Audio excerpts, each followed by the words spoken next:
Okay. All right. Thanks everybody for joining this afternoon. We have the first of two talks that'll be related to SCinet topics from this year. First, we have Brenna Meade from Indiana University International Networks and EPOC talking about the SC21 SCinet WAN team and a little bit of the overview of what went on there this year and a lot of the work that they did to put on a successful conference.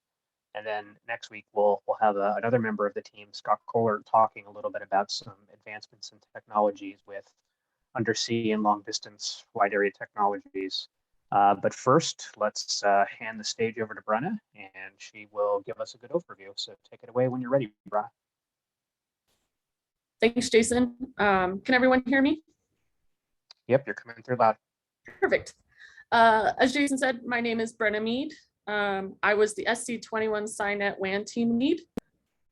And here today, I'm going to just go over the WAN overview, explain kind of what the WAN team does, how we did it this year with all of the challenges we were faced, and then go over some utilization statistics for the circuits that we were able to bring up throughout the United States. So go ahead and get started. So SC21, the International Conference for High Performance Computing, Networking, and Storage Analysis, occurred in St. Louis, Missouri from November 14th to the 19th. SCinet is responsible for the network for supercomputing. SCinet is the most powerful and advanced temporary network on Earth, connecting SC to the world. As part of that, we provide internet connectivity to the attendees, which is a large portion of the process. And also, we use innovative networking technologies to facilitate workshops, demos, and collaborative initiatives, both on the show floor and across the world. For those of us in SCinet, it's actually a 3-week process. It's 5 days for the conference, but 3 weeks for those participating in SCinet. Staging is 1 week. Setup is 1 week, and then there's the week of the show, November 14th through the 19th. So we spend 3 weeks putting together a network that is up for approximately 4 days, 4 to 5 days. So it's quite the endeavor. As a WAN team, this year we had, what WAN stands for Wide Area Network, for those who don't know. This year we had 7 members on site for the team. And then we had 2 virtual team members assisting us throughout the 3 weeks of the SCinet preparation. This year, we were able to bring in 2.2 terabits per second to the convention center, that being 2 by 10 gig E from Telia for the commodity internet, which provides the wireless access for the attendees and for the virtual conference, as well as 2.2 terabits per second to the actual SCinet network. To facilitate that, we had to have providers. The providers that we were able to use this year were Internet2, ESNet, MoreNet or GPN, and Telia. And none of this is possible without our contributors, Ciena, Pilatus, Cisco, Nokia, Juniper, Expo, and the University of Illinois Urbana-Champaign. What is the WAN team responsible for? The WAN team has quite a few responsibilities well before the show even starts. So we began planning in March to facilitate the WAN connections. So we are responsible for providing the commodity network for attendees. This year that was Telia, communicating with the Network Research Exhibition, NRE, to determine the bandwidth needs of the NRE participants and the locations from which they need to connect. We're responsible for architecting the WAN network in cohesion with those NRE goals so that we can facilitate all those experiments. We are also responsible for communicating with contributors in order to receive donated equipment. We rely solely on donated equipment and donated time of volunteers. Everything is volunteer and donated. So the type of equipment that we do is all of the WAN, the wide area network equipment, the data center interconnect equipment that is on the show floor that feeds the distributed NOCs that need 100 and 400 gig connectivity. We need to get an optical switch, which I'll talk in depth about in a few slides. Test equipment to test our 100 gig E and 400 gig E connections, And then we are also responsible for acquiring all the optics for all this equipment. And as many of you know, 100 and 400 gig optics are actually fairly challenging to get, especially with the supply chain issues that we've been experiencing throughout this pandemic.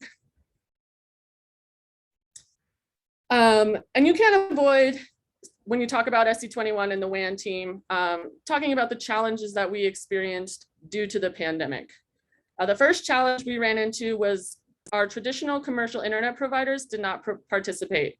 Those are Lumen and Zayo. They are usually responsible for about half of our connections to the convention center. As a result of that, we had to rely primarily on the resources of our existing RNE partners, ESNet, I2, MoreNet, GPN, etc. However, as many of you know, because many of you work for I2 or ESNet, their resources are also limited and their equipment is also limited due to the same variables that all of our other vendors are dealing with. Again, supply chain issues limited the amount of contributor gear available and that they're willing to send. This is important because the donated equipment has to be donated for approximately 2 months. So the vendors and contributors that contributed their equipment have to be willing to be without it for 2 months, which in this scenario was more difficult to obtain because everyone is dealing with supply chain issues. The final and pretty important challenge that we had was we only had about 50% of our traditional WAN team members. The WAN team is usually 15 to 20 people. Again, as I said, there were 7 on site this year and 2 virtual, so that's 9.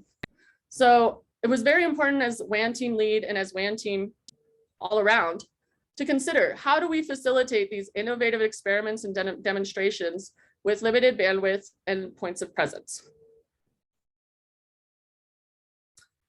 So this is what we did. We chose to aggregate much of our bandwidth to Starlight, as that is already an aggregation point for an exchange point for many NRENs and other network providers.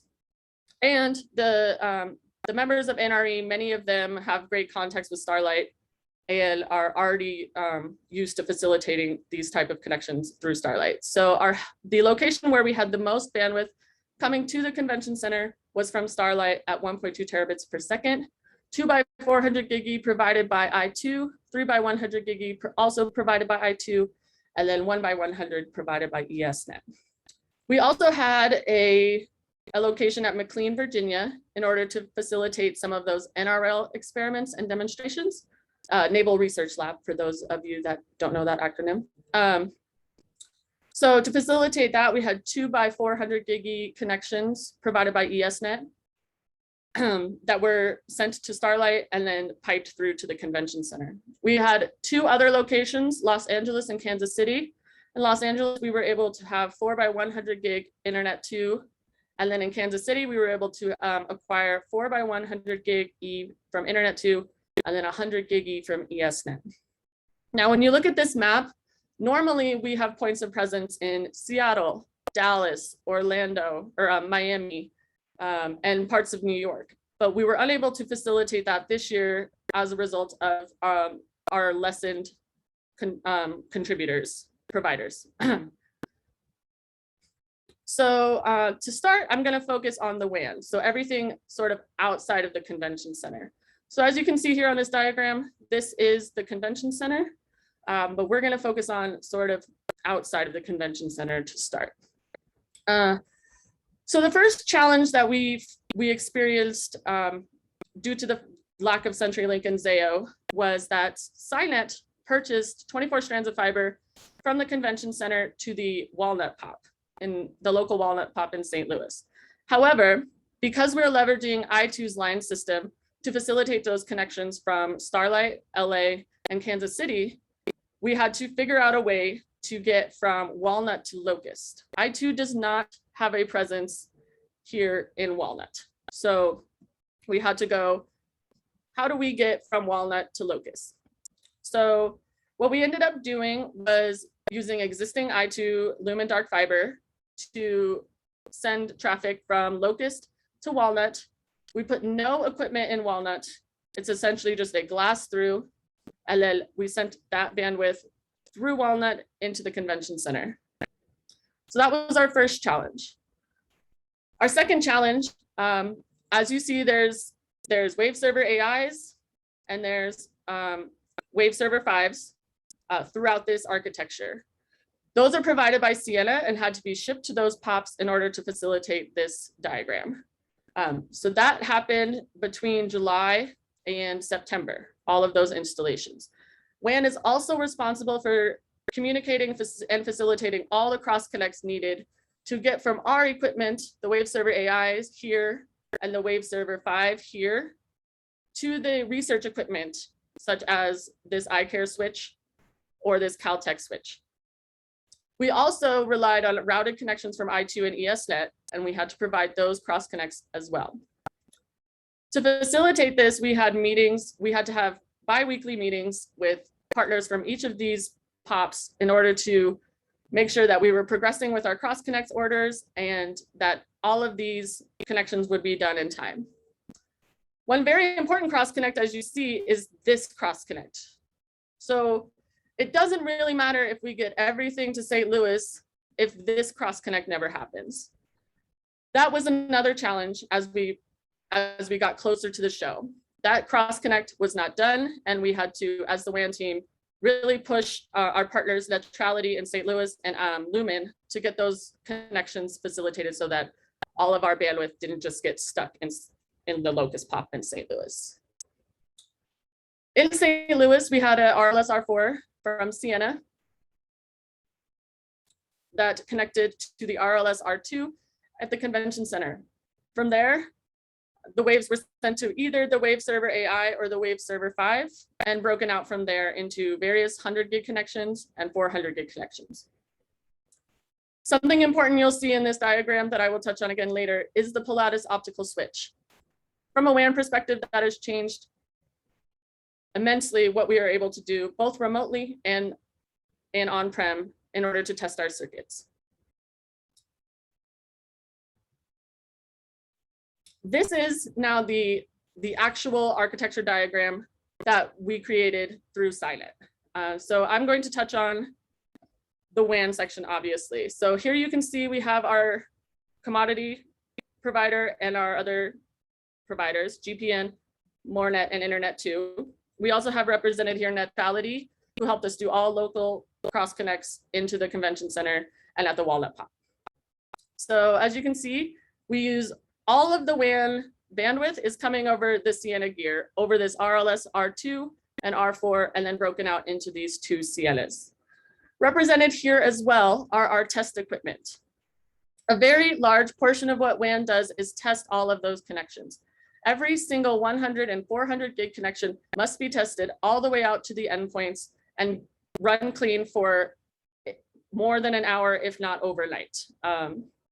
In order to facilitate that testing, we had two 100 gig expos, a 400 gig expo, a Viavi, a 100 gig Viavi donated from ESNet, and a 100 gig Viavi donated by University of Illinois Champaign. As you can see here, all of our connections connect to the Pilatus. From there, they are sent to the routers here. So all of the WAN connections either landed on this Nokia, Arista, or Cisco, depending on their use and where they were going. From there, after the router, they would either they need to go DCI, Data Center Interconnect. To facilitate that, we used a Nokia PSIM and the Cisco NCS 1004. All of the 100 gig connections to the Starlight booth were on the NCS 1004, and the two 400 gig connections to the Starlight booth were on the Nokia. We did this because Cisco and Nokia had already decided to donate our equipment, and as our bandwidth lessened, they all still wanted to be a part of SCinet as it's great for them, and it's an innovative network, and they were very excited to participate. So that is why we split them across those two devices to the Starlight booth. All of the WAN bandwidth that was procured went to the Starlight booth. This is different from most years. Most years we have 100 gig and 400 gig connections going to multiple booths. However, because of our ability to aggregate externally in Starlight, we were also able to aggregate all of those experiments being run to the Starlight booth. For the WAN team, this did simplify our architecture as we only had to worry about one booth and the connections to that one booth. I will say NRE did a wonderful job of facilitating and organizing their own experiments so that this was successful and that we could go straight to the Starlight booth and have all of the experiments that they wanted to be run completed. So I touched on the optical switch a bit, but I would like to focus on it a little bit more as it's very important to WAN's success. This year, we were able to get the Polaris Series 6000 192 by 192 optical to optical to optical OOO switch. There is another type of optical switch, the OEO switch, which means optical to electrical to optical. In this case, we do not convert to electrical, it is just optical. It's based on Polaris's patented direct light optical switching technology. The benefits of this is it allows the user to build cross connects in software.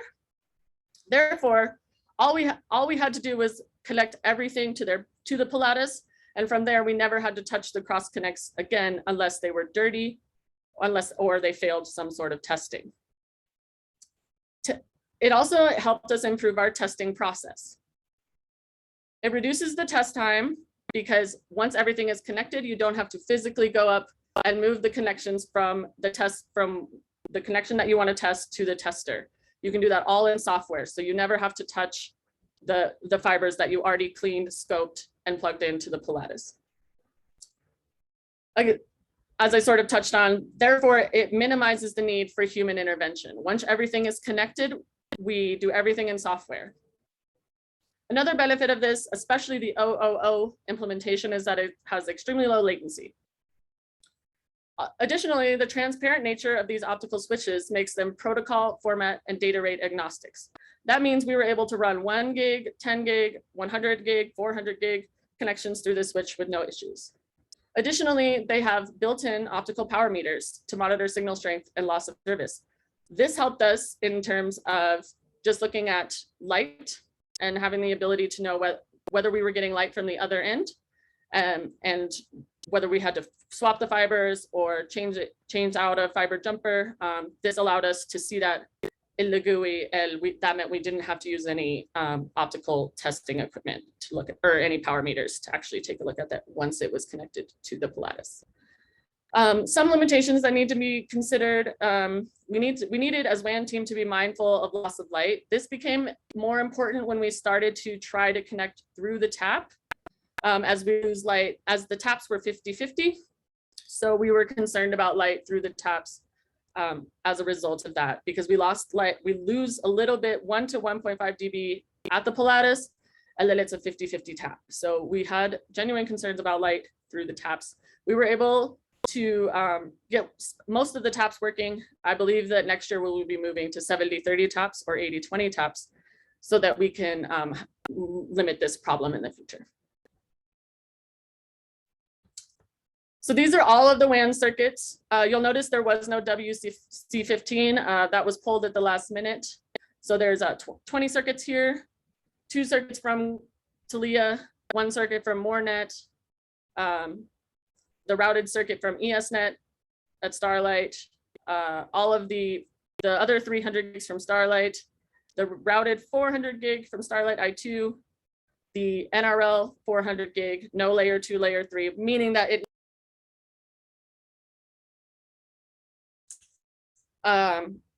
and then we had our 400 gig connections, I2 routed to Kansas City, and our 100 gig connection to Kansas City, ESNet routed. And then we had our 400 gig connections from LA to facilitate Caltech and Harvey's experimentation. Then we had our 2 400 gig connections from Starlight to McLean to facilitate those NRL connections. So I'm going to go through some of our utilization statistics. All of the WAN circuits passed through either the WaveServer AI or the WaveServer 5 chassis, with the exception of the 2 Talia commodity circuits, as those landed in the PBX at Conf Router, and then MoreNet did not land on the AI as we did not need them to. Therefore, we were able to use the built-in statistics of the WaveServer AI and WaveServer 5 to glean some of these statistics that I'm going to go through now. Just for future, when you see a graph, orange is the maximum utilization, blue is the minimum, and gray is the average. As you can see, Kansas City was probably some of our least used circuits. We did have 10% utilization on Thursday. As I go through these stats, you'll notice on Wednesday and Thursday is when we see some of our highest traffic. But as you can see, Kansas City, we did have traffic flowing using those routed links. However, it wasn't 99%, it wasn't full capacity. These are the LA circuits. We saw better results here. These circuits were only used on the Wednesday and Thursday of the show, which is common. That's when a lot of the experiments are run, and that's when we do our network tsunami, where they try to, use the network to the highest utilization that we can. So as you can see here, we did see pretty good numbers here, over 50% utilization on these 100 gig circuits from LA, or about an average of 50%. As you can see here, WC19, almost 70% transmit, a little less on the receive, but I think these statistics are very interesting just in terms of what circuits got used. And in a few, I will go into what these circuits were actually used for in terms of the experiments and demonstrations. The most interesting one, I believe, for the WAN team was Starlight. Again, Thursday and Friday, we saw some of our highest utilization, both on the transmit and the receive. As you can see here, 99% receive, 99% transmit on that Thursday. That is when we do our network tsunami. So the goal here is to actually to use 100% of, or 99.9% of this bandwidth during that time. So as you can see, WC07 was used fairly heavily throughout the show. Monday, Tuesday, Wednesday, and Thursday, we saw 94, 96, 99% for transmit, and then 96 and 97% for receive, which we're pretty excited about. That means that those researchers were able to use those 100 gig connections effectively, and that's WAN's entire goal. And then down to the cool stuff, the 400 gig connections. As you can see here, our routed connection to Starlight wasn't heavily used as heavily as we thought it would. But our 400 gig connection for NRL Starlight to St. Louis, we did see very good usage, especially Monday, Tuesday, Wednesday, and Thursday. So as you see here, receive very high, 95, 91, 99. And then transmit, we still see fairly good usage. Mind you, these are 400 gig connections, so 25% is 100 gig. 99% is about 395. So really great numbers in terms of utilization for those 400 gig connections. This is an example of what you'll see on the graphs that I'm about to show. I wanted to focus primarily on the 400 gig connections for these graphs. So just so you understand what's happening in these graphs, these are approximate as well. So 0 to a little bit over from 50 is Thursday, 50 to about 150 is Wednesday. These are not 100% accurate, but just to get a visual of kind of what you're going to be looking at when we go into these graphs. So this was WC08. We did see some pretty good usage there, 188 gigabits per second, 175 gigabits per second.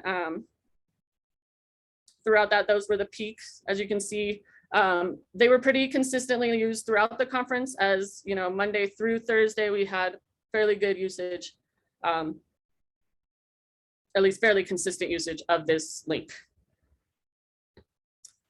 WC09 was the one that we saw 99% transmit and receive. And so here we had 398 gigabits per second was our max, and then 397 was our max for our receive. As you can see, these were a little bit less consistently used, but certainly when they were used effectively for what the scientists and what NRL, et cetera, was trying to do and facilitate. So WC20 is that 400 gig NRL connection, McLean to Starlight. that was very important for bringing some of that NASA traffic and other experimenters into the convention center through Starlight. For example, here, we did see pretty good usage as well here, 60% on Thursday, while they were running the big network tsunami, and then pretty consistent usage over the rest of the days. Again, based on these graphs, you can see it was sporadic, but they still effectively used almost 65% of that bandwidth during the peak. So we were fairly excited about these numbers, as this is a new type of architecture to run and aggregate everything through Starlight and then bring all of those connections down. So we were excited about these numbers as I went through. WC21, the 400 gig Naval Research Lab connection as well. This one was heavily used, 99% on Thursday, 50% on Tuesday and Wednesday. And so we saw some great utilization here as well. And again, sort of not the same consistency that we saw on WC08, the routed connection, but still effective in facilitating those experiments that they were trying to run. So I think the big question everyone is asking right now, why would we do this? What is this bandwidth for? So this bandwidth was used to support 14 experiments and demonstrations that used over 30 applications. This diagram to the right is an overview of the applications that were used during all these experiments and demonstrations. I'd also just like to shout out Joe Mambretti, Linda Mercer, and Jim Chen for being great partners as we tried to deal with all the challenges of this year and as we tried to facilitate the most experiments that we could under the circumstances that we were given. So these are the supported SC21 SCinet Network NRE exhibitions. I will admit I'm not an expert on a lot of these or any of them, because I was focused mostly on facilitating the WAN connections and not the experiments. But as you can see, we had 14 experiments that were done. Joe Mambretti will be doing several presentations for those of you interested on each of these experiments, and he goes in depth as to what each of them did. I would like to highlight, we did the noted experiment that went very well, and the ESNet testbed experiment also went very well. So this is why we do these 14 experiments. Again, normally there's probably more like 30 of these experiments and demonstrations. However, as we had 50% less bandwidth, 50% less WAN team members, we had to ask for about 50% less demonstrations in order to really give each experiment the time that it needed and to be able to schedule everyone so that they got the most effective information out of the demonstrations that they were running.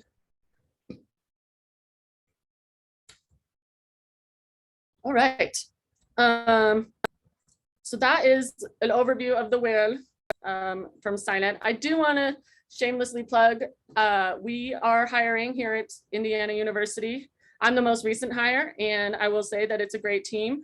So if you're interested in research network and network monitoring, if you enjoy troubleshooting end-to-end performance issues, if you're comfortable working in a dynamic team-oriented environment, this is a great place for you. So we do have this position open. Feel free to reach out to me if you need a link or anything. I'm happy to talk to you about this job if you need it.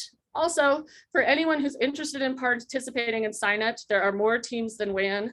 There's a routing team and a security team and a variety of other teams. So if anyone on the call has any interest in joining SCinet in any capacity, especially WAN, feel free to reach out and we can get you in touch with the team that might interest you the most in order to facilitate some great times at SCinet. It's an incredible learning experience, and it's basically a crash course in networking, communicating, and learning. So in addition, I would also like to shout out WINS, Women in Networking at Supercomputing. I have been a member of WAN for 5 years, 2 years in leadership, and I would not have known about SC without WINS, and WINS gave me the opportunity to come to SCinet in SC18, and I was able to join the WAN team, and they immensely changed my life and my career. So if anyone has questions about WINs or wants to get involved in WINs, let me know, and I will help get you in touch with that as well. So now we're going to go to questions. I realize you may have many questions, so I wanted to leave a good amount of time for questions, as this is pretty complicated, and I'm happy to answer any questions that may be out there. All right. Well, thank you, Brenna, for the really good overview. And apologies that halfway through there, my Zoom session cratered and started and stopped the recording really quickly. Hopefully, that didn't throw you off too much. Oh no, I'm pretty flexible, as you know. All right. Well, so as a reminder, if anybody does have questions, please put them into the chat room there. I was going to say that Davey Wheeler was on momentarily, and we could have asked him about the NRE experiments, but he seems to have dropped off. So one thing that Hans did put in there is that the pitch for anybody who would like to volunteer for SCinet in 22 or 23 or beyond, you can just send the emails directly to Hans or Brenna, or there's also an info at SCinet list as well. And Jennifer was pointing out WINs. The WINs call for participation will be coming out very soon. I want to say like in the next week or two. And then the application period will be open through the end of January. So we will be making sure to share that with everybody, and naturally anybody who's listening, pass it along to anybody who you think would be interested. So Doug has the first question here. Are the WAN designs for each year based on a blank sheet of paper, or are they evolutionary based on previous years? That's a great question. So normally we sort of have identified POPs that we know that we need to connect from. So as I kind of mentioned earlier, normally we have connections to Miami, New York, Seattle to facilitate connections from Europe and Asia and South America. So normally we kind of have a really good idea of at least 6 or 7 of the places that we want this connectivity to come from. So when I started to design WAN this year, I sort of started with that blueprint. Here's the 7 or 8 places I know we need to connect from. However, as our commercial providers pulled out, and I realized all of the constraints that were happening with SC22 or 21, we had to come up with a new plan, and that's how we decided to sort of aggregate everything through Starlight. So normally I think there is a better blueprint, but as with many things this year, we had to do some improvising and figure out a new plan that best facilitated still helping with NRE and making sure that we can have those demonstrations and help those scientists do what they need to do at a smaller scale. So yes, there is a blueprint, but I had to throw it all away this year and come up with a new one. All right, thank you. And Hans had a second question. What is going to be the plan of attack for enticing the other commodity WAN providers that weren't able to participate this year back for future SCinets? Have you had a chance to think about that with SCinet management or your team yet? Yes, well, so I had a conversation with Talia while we were at Supercomputing 21, which is they provided the commodity network there in St. Louis. And I had a conversation with them, and they sound, at least as of right now, willing to do more than just the commodity, help us with potentially 100 gig connections out to sort of, they're a provider for the southern United States, essentially. So connections out to those locations may be able to be facilitated by Talia. I have started to reach back out to CenturyLink. Just for context, CenturyLink chose not to participate in SCinet because they were not participating in any conferences due to COVID. So it wasn't just SC and SCinet that they chose not to participate in. But yes, so I've been communicating a bit with Talia, as well as my new co-lead for next year is actually on this call. So we have some plans to reach out to CenturyLink and Zayo again in January and show them a lot of these statistics that we were able to glean this year. And hopefully that will help us justify and make good decisions about what providers can help us and justify their participation in SC.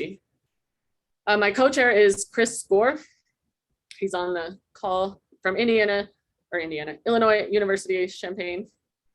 You can say hi, Chris, if you want. Actually, he can't, but I can unmute Oh, him so that he can. sorry. There you go, Chris, if you want to say anything. That's okay if you don't. And we also, we were also working on, as many of you know, the DRENs, CenturyLink, or sorry, Lumen, didn't get that contract again. Verizon did. So we've been looking a little bit into getting Verizon involved as well as an additional provider for SC22 in Dallas. For those of you that didn't know, SC22 will be in Dallas.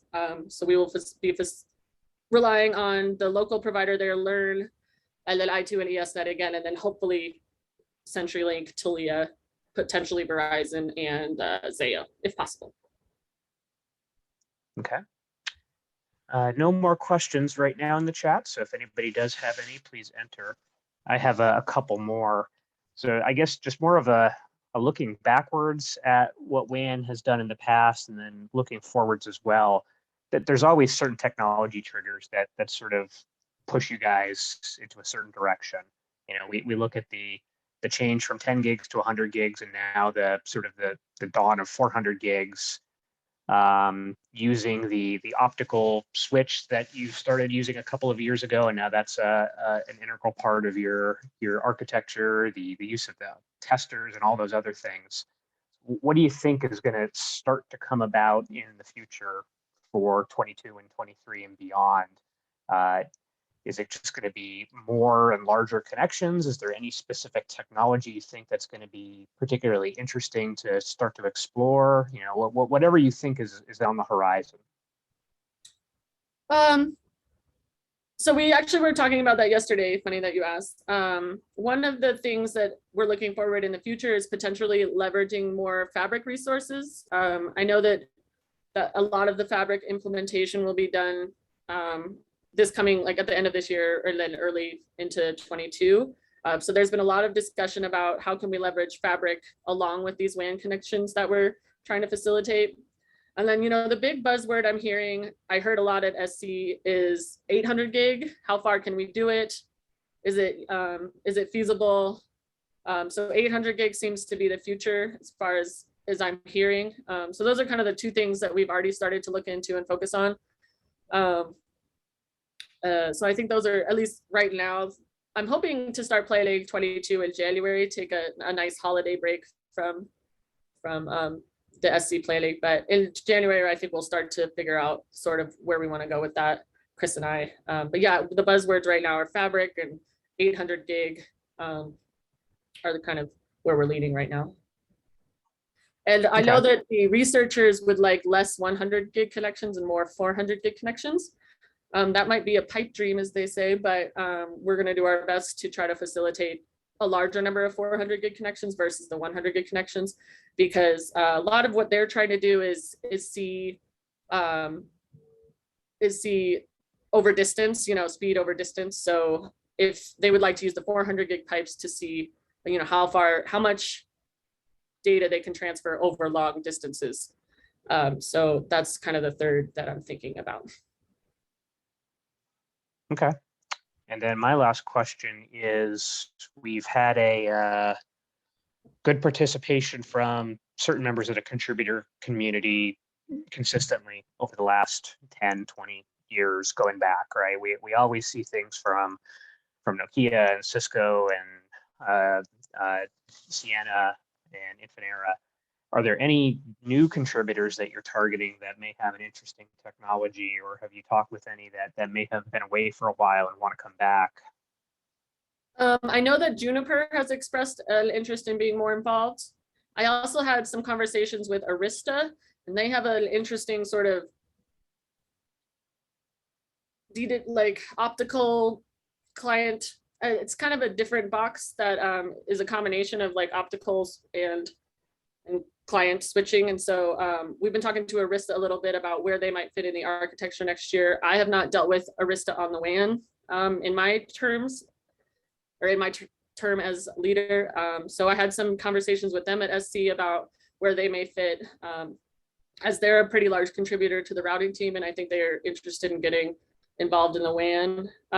We're also interested in finding another optical switch provider, as one of our goals potentially is to, right now our optical switch is essentially north-south, so WAN or WAN or internal, but we'd also like potentially to have an east-west optical switch that could help us facilitate better testing to the through the DCI gear to the booths. So that's something we're looking into as well, or even just getting a couple smaller boxes from Pilatus and changing some of that architecture so that we have a little bit more flexibility in where the connections east-west and not just north-south. So those are some of the things we're thinking about, you know, early, even before 22 is even started. So. All right. Well, thank you again, Brenna. We don't have any other questions, so I will put out one last call in case anybody is holding any back. For those that are still listening, next week's talk will be from Scott Kohler from Sienna, and he is going to be giving us a little bit of an overview of some of the advances in subsea networking, and we will send out that abstract early next week for those that can make that. So thanks again, everybody, for joining today. We'll get the slides and the video posted, and hope everybody has a good weekend, and we'll talk to you soon. Thank you, everyone.